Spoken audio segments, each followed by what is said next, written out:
Hi everyone, welcome back to the channel and welcome to another Halloween set, of course.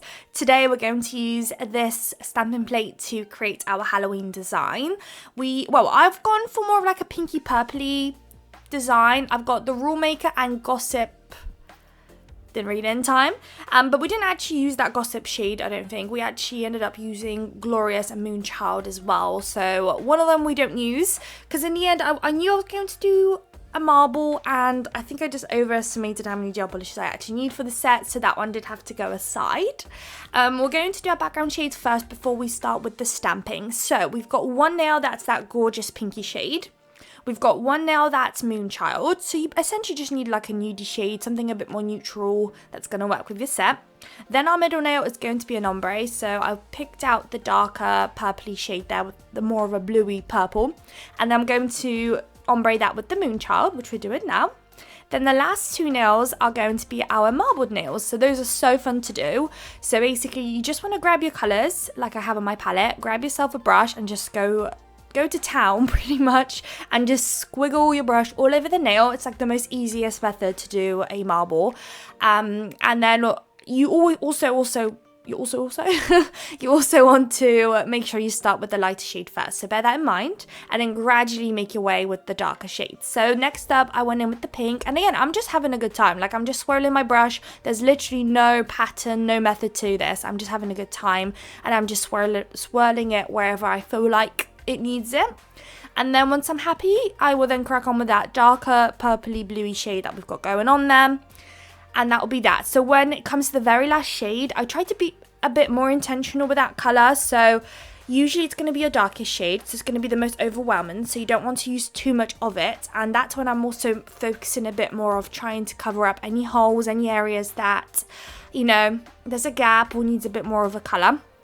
So that's what I'm doing with that one, and this is where it's just going to complete the marble and make it look good. And if at any point you're on the darker shade and think, oh my goodness, like the lighter shade disappeared by now, like I'm losing a shade or two here and there, like there's absolutely nothing wrong. Just pick up that colour and just add it back in there, like there's no problem at all with that. So you're going to want to pop all that into them for a cure. I did do another coat on the ones that needed it. I did also do a French tip apparently on the left. I don't know where the footage disappeared on that actually, but there's a French tip. And then we can crack on with the stamping. So I love this plate, guys. Like every time I go to do a Halloween set, I'm going through all these stamping plates. I have probably about, God knows, 30 plates. That's so much plates. Like I should be able to create something new every time, but I'm always drawn to the same plates. And that's when you know it's a really good plate, because you get a lot of use out of it. So this is one of those. I just love the designs on it. I think it's really cutesy. I think it just has a lot of designs that you will pick up, or I pick up anyways. It is from Merry London, and unfortunately they are discontinuing their stamping products. So if there's anything on their account on their website that you do like, I will definitely run it now and grab it if you can, because you might not be able to pick up this plate, but it's just too good to not use again. So I will be using it because I'm in love, and I'm sure there's probably resellers still out there, or just people who don't use their products anymore, or plates like that selling them again. So you might be able to get your hands on it, or if not, just anything similar really. There's, you know, doesn't have to be the exact same design if you're going to recreate it. So anyways, the first image that we've picked up here that we're going to stamp on the French tip is this full cover image. So it's got skulls and butterflies, which I think is so cute. See, we coloured the butterflies with some white and then coloured the skulls with the bluey shade. So I was just trying to tie in more of that bluey shade, bluey purpley shade that we've got going on in the rest of the set. I just felt like every so often, it just felt like it was still kind of just sticking out a bit too much, especially when we matte top coat later. I just feel like that middle nail sticks out the most to me, like it just doesn't quite fit in there. So I'm just trying to make conscious decisions to just try and get more of that colour in wherever I can pretty much. But that'll be that for the French tip nail. Next up, we're going to do the, I think it's the marble nails up next. And those are the most fun ones, because at that stage, you can just pretty much stamp anything you want pretty much, which I think are really cute. So I went in with the ghost, and the ghost has some bats around the ghost, and I'm going to colour the ghost in with some white as well. So kind of colouring in is a bit of a must if you're going to stamp on a busy background such as the marble. Otherwise, if it's just the outline of an image, like it will just disappear and you won't be able to tell that it's there, so you might as well just not do it, pretty much. So I've coloured that one in with the white, there it is, and I'm stamping it quite low because above it we're going to do some wording. So the plate has 2 sets of words and we're going to pick both up on both of those marble nails. But for the first one, it says I love being witchy, which I think is really cute. So we pick that up with the black, and then again we're gonna do an outline of it with the white. It's honestly, it's like a must, especially with super fine wording like that. You can give it a go if you didn't believe me, if you wanted to stamp away and just see what it looks like. But every time I try, like, it just needs a background of any sort, basically just something behind it. So yeah, here it is colouring in, and I'm not being too fussy with it. It just needs a background to just stand out. That's what it is. So there that one is, and that one is going to go up above the ghost. So there's that one. Next up, we've got the other marble. Oh no, actually, before we do that one, we're going to do some bats. So on that full pink nail, we're going to stamp the full nail with some bats. So there goes the first one. There it is, pick it up, and obviously the image is too short, so we're going to have to double stamp with these nails. So I just go ahead and stamp the first one, and I stamp another one just below it. Luckily, this design is very easily like mergeable. You can really, you can just easily connect them without it being very obvious. There are some much harder ones, even on this plate, to be honest, that connecting is a bit of a pain, but luckily we didn't have to tackle that today. But I do have plenty of videos on the channel where I've had to double stamp tricky designs, and I walk you through it and describe how I do it, so definitely check out my other videos, or I'm sure there will be some upcoming ones where I'll do that too. So there goes the other set of bats, and that one is done. And then we've got 2 nails left, so pretty much every single nail today has some stamping going on. Next up on this plate, it has this heart that looks like a Ouija board, one of those things, I don't actually know what they're called, but that's what they have there. So I'm gonna cut that. Well, they had 2, but I went for only the one that had more of like intricate looking patterns, and I'm going to colour that in with the white again, of course. And I did go out of the line a little bit, which I will in a moment try and fix, but it didn't really work to fix it, so I just had to go with it. Otherwise it meant I had to redo the whole thing. By redo it, I mean repick up, recolour in, and I just thought, what a waste of my products. So I'm just gonna have to let it be. And you know what? You can barely tell now that I'm looking at it in front of me. You can barely tell. So that's basically what I'm trying to tackle now, whilst I went off camera real quick. But there it goes. So that's going to go on the top this time around. And then the next set of wording we're going to do below it. So below it we've got, it says, welcome to the nightmare. Again, really cutesy. I really like it.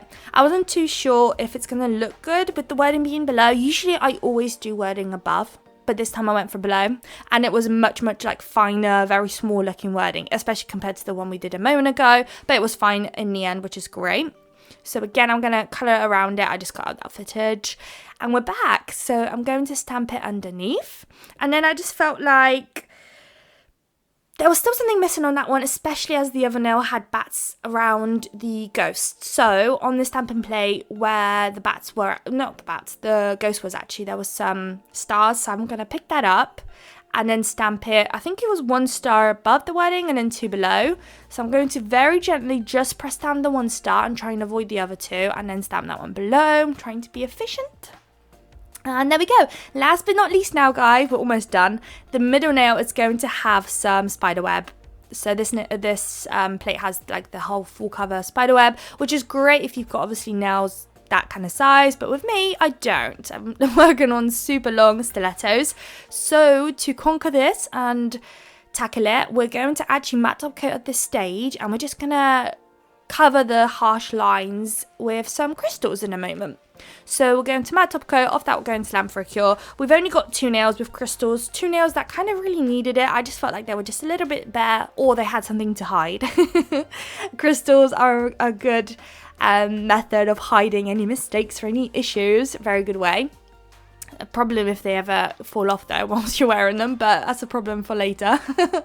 But there it is. So this one here, I'm going to basically do like a border of AB crystals. So 3 ABs at the bottom, 3 ABs at the top, and in between those crystals we're going to do caviar beads. So I actually had a nightmare grabbing the caviar beads. I had them in a separate container, and then I spilt it all over my desk and also into my containers with AB crystals. So now I've got mixed, and I don't even want to think of how I'm going to separate now the ABs from the caviar beads. I always do this myself. I see that there's a container in front of me or a plate or whatever with crystals, and I just think, gosh, just don't spill it. And literally, what do? 5 minutes later, spill it. It's almost like I purposely did that without wanting to do that. It's, I don't know, so frustrating.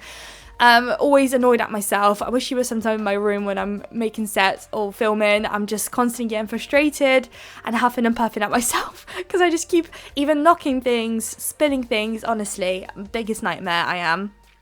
But yeah, ran over. We're almost done with the camera beads. I'm just popping them in between each crystal and then just adjusting everything just to make sure it's all straight and how I want it. And then obviously that's going to go in the lamp for a cure. And then last but not least now, final set or nail to finish is going to be the French tip nail. I often like to call this placement a bit of like a tiara, a crown, should we say, right at the top of the nail. But it's just 3 ABs at the top there, basically what we just did a moment ago. So 1 large one in the center, 2 smaller ones on either side, and then the camera beads again in between the crystals. And that'll be basically that. So I am using my nail art brush to also apply the rhinestone between and pick up the rhinestones, the camera beads. And the rhinestone glue that I'm using today is the Macart one. I always get mine on Amazon. Comes in a squeezy tube, but I like to pot into one of those black containers. But yeah, that'll be basically it. That'll then go into lamp for a cure. And then we can show you the final result about now. So I hope you guys liked the video. If you did, please don't forget to like, comment and subscribe. And I would love to see you all in my next video. Bye guys.